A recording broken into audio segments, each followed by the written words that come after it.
धुळे जिल्ह्यातून जाणाऱ्या मुंबई-आग्रा महामार्गावर 3 वर्षात नाशिक ते धुळे दरम्यान झालेल्या अपघातात तब्बल 1,500 लोकांचा बळी गेला.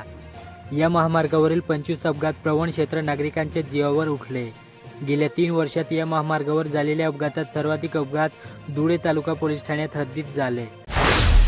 शिरपूर शहरात शिवजन्मोत्सवानिमित्त 19 फेब्रुवारी रोजी खुली किल्ले बनविणे स्पर्धा व प्रदर्शनाचे आयोजन तसेच बॉक्सिंग स्पर्धेचे आयोजन अयोध्या डॅम गरबा मैदान येथे सकाळी 8 ते 11 या वेळेत आयोजित करण्यात आले. मालेगाव रोडवरील शरिया नगरामधील 60 वर्षीय वृद्ध महिला सपना योगेश अग्रवाल यांनी 16 रोजी दुपारी 12च्या सुमारास राहत्या घरात सेलिंग फॅनला गळफास घेतला. या प्रकरणी चाळीसगाव रोड पोलिसात आकस्मिक मृत्यूची नोंद करण्यात आली. शिरपूर तालुक्यातील ओमदे गावातील शिवारात अज्ञात व्यक्तीने दुचाकी चोरून नेल्याची घटना घडली. या प्रकरणी थाळनेर पोलिसात गुन्हा दाखल करण्यात आला. संस्कृतपणा नीती धर्म टिकवून ठेवण्यासाठी सक्षम पिढी निर्माण करायची असेल तर शिवरायांना आठवावेच लागेल असे प्रतिपादन शिवव्याख्याते डॉ. निलेश चव्हाण यांनी केले. धुळे जिल्ह्यात 491 अधिकृत शस्त्र परवानाधारकांची संख्या आहे. यामध्ये नेते, उद्योजक, शेतकरी यासह माजी सैनिकांचा समावेश आहे. अर्जदारांचे चारित्र्य पडताळणीसह विविध अटी शर्तीनुसार शस्त्र परवाने दिले जातात. तसेच शस्त्र परवानाधारकांना शस्त्राचा कुठेही गैरवापर केल्यास परवाना रद्द देखील होतो. याकडे पोलिसांची करडी नजर असते. उन्हाळा आणि पाणी टंचाई हे समीकरणच तयार झाले.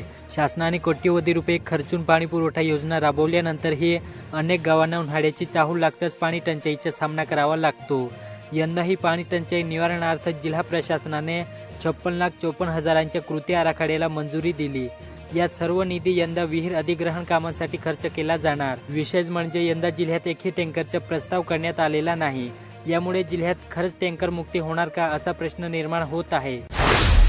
वडजाई येथे शासनाकडून तलाठी कार्यालयाचे काम मंजूर झाले.